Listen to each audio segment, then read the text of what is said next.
The Republican Senator Dave McCormick joins us now for more. Senator, good morning. Good to see you, sir. How are you? We're still in the negotiating phase, so it's difficult to judge a deal that we haven't got yet. Yep. What are your thoughts, your assessment of the process and how this is coming together? Well, let me start by just a word on Alan Greenspan, who I know his wife, Andrea Mitchell, well. So today we celebrate a great life. And I introduced Kevin Warsh at his hearing.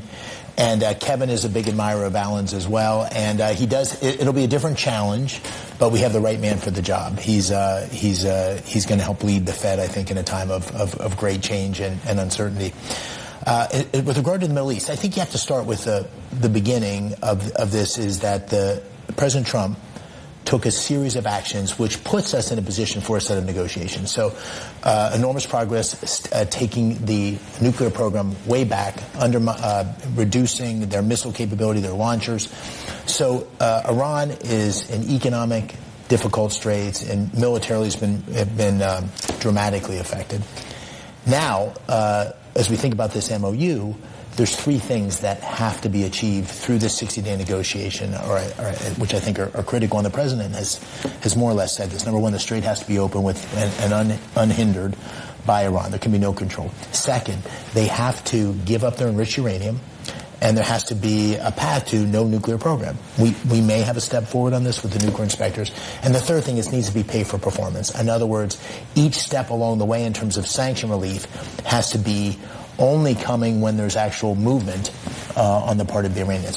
I think it's too early to tell whether that's happening or not, and we'll see as these negotiations proceed. But the president's goals were clear from the beginning, and I think that's what we have to stay true to. But there are two of the president's goals that are not being addressed in this MOU, and that's the ballistic missile program, and that's the money to Iranian proxies. Do you expect the president to somewhere address these red lines that he has had for years, since going back to his first term?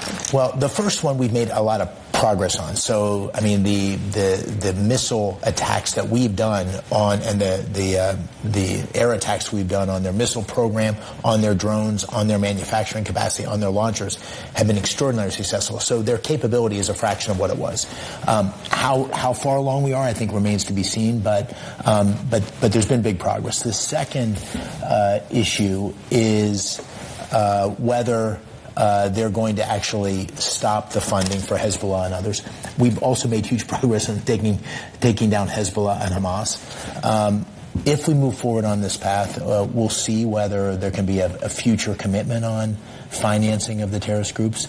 Right now, I think the focus is on the nuclear program. What role do you see Congress playing in all of this, especially when it comes to the sanctions relief that the MOU addresses for the regime? Well, it depends. It depends what the agreement turns out to be. But I expect Congress will have a role. And for this to be lasting and meaningful, Congresses need to be involved and hopefully have something that we can approve leading into the next administration. I think part of the reason the Obama deal was ineffectual was that it was never a signed deal and was never passed by Congress. I want to go back to Alan Greenspan for a minute, because this is a really pivotal moment, given that we're ushering in a Kevin Warsh era that potentially is going to be very different from what we've seen. Given where inflation is currently in Pennsylvania, given what you're seeing in markets, do you think it's appropriate to be hiking rates at this point? Do you think that this is something that even the president would welcome? Well, I think Kevin was wise in a couple things. You have two big forces coming at the economy at the same time. You have what's happening in the Middle East. You have the oil shock and how that's affecting pricing, particularly in energy pricing, but it's affecting everything. We've seen a lot of relief on that recently, which is a huge deal for Pennsylvania's working families. Gas under $4 makes a big difference. I was just in Pennsylvania for 3 days. They talked about it. The second thing is this enormous capital investment in AI and infrastructure, which can have a significant deflationary impact and a huge increase in productivity. So I think it's going to take a while to sort that through, and I think Kevin's being very wise, and the Fed, I think, will wait until it has a little more insight into which way things are headed. You made the point about a single voice. I think Kevin will be an incredibly articulate voice, but he talked in his hearing about family fights, and the idea that there's going to be a real open exchange at the table with conflicting views on the table. He's got some very strong views on the data and the data models and how they need to be updated. So I think it's going to be a different Fed than under Alan Greenspan, but one more suited for the moment. Is the narrative that AI is disinflationary, does that work with voters? It might not be working with markets right now, but does it work with voters who are saying... Well, listen, with AI, the challenge, and I see this every day, is there's an enormous amount of misinformation. And make no mistake, the Chinese are behind a lot of that. Look at the hearings that are being conducted in the House and the Senate. There's been a lot of reporting on this.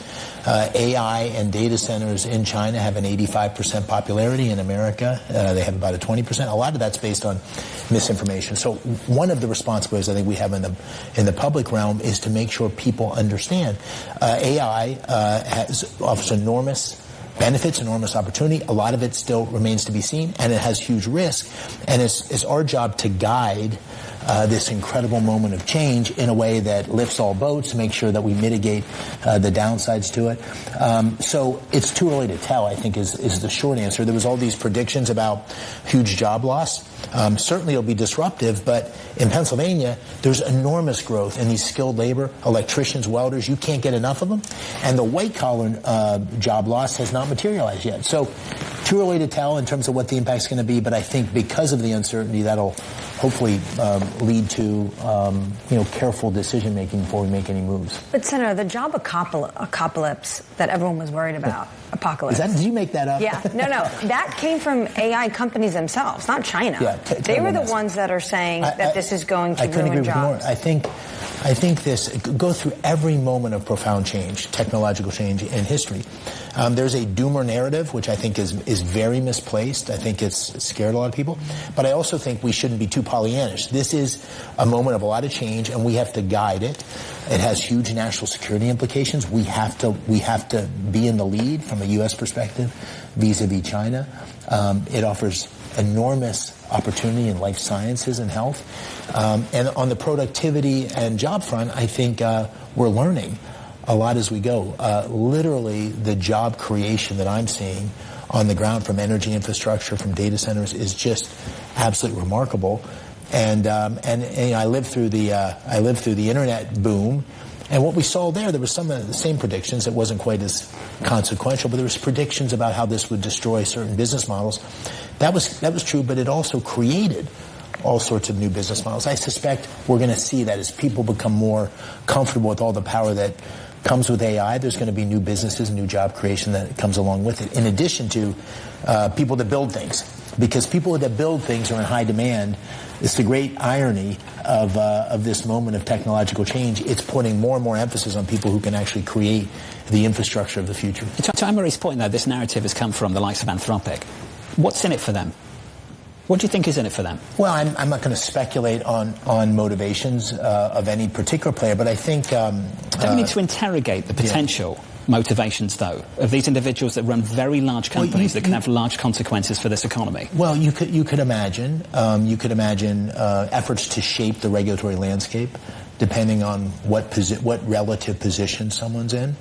You could imagine that by positioning yourself as someone who's seeking to protect against the downside, there's benefit from a strategic perspective, from a marketing perspective. So I'm not going to impugn anybody's motives. I will say, I think a one-sided story about AI is really both misguided and really damaging to America's ability to lead and compete. And that's not to say that we shouldn't have a fully, rich and honest conversation about all the possibilities, but it offers enormous potential. And in the history of humankind, these moments have created unbelievable prosperity, and I think this is another. This may be, in all of our lifetimes, certainly the most consequential thing that's happening, but it may be the most consequential thing that's happened in humankind. I mean, this is amazing, the pace of change. I know you're a free market supporter. What do you make of this administration taking equity stakes in some of these AI companies? Well, I think I'm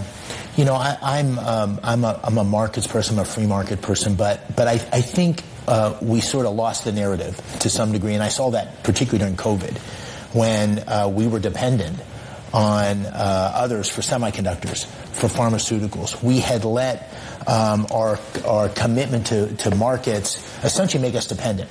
And so I think that there are certain industries, certain technologies, certain capabilities that we really do need to have control of, need to have at home. And so the government playing a role in ensuring that's the case is, I think, is good, makes sense, good common sense. I think the problem is the slippery slope.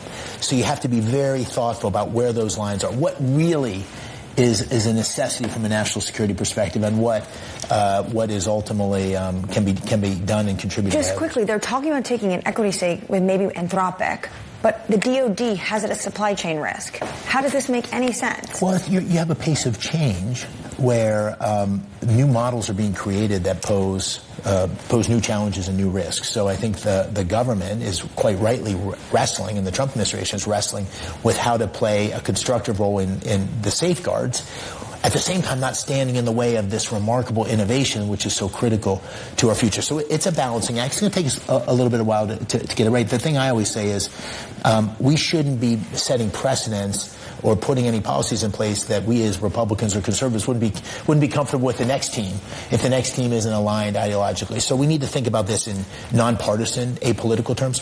How should the government engage in such a way to maintain leadership, protect innovation, guard against the worst impulses, with a healthy recognition that Ronald Reagan's line about the scariest words that you could ever hear is, "I'm here from the government, I'm here to help you." We need to recognize the government's probably not equipped to get too actively engaged in some of these topics. Senator, one final word if you can. We brought up Kevin Warsh, new Fed chair. What do you think people are getting wrong about this guy? Because they're already drawing conclusions about what this Fed will deliver in the coming months. What do you think people are getting wrong? Well, he is a very, very gifted person, and he understands markets, but he understands the Fed. I think he has a reformer's heart, a reformer's instinct. So if you look at the ideas that he's put forward, he's been talking about this for years.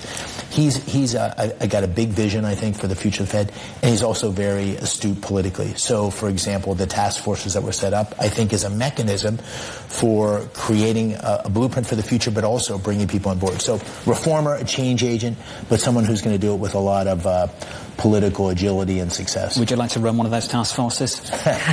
I've got my hands full. Busy enough? Thought so. Senator, good to see you. Nice. Thanks for spending some time with us. We appreciate it. Senator Dave McCormick there.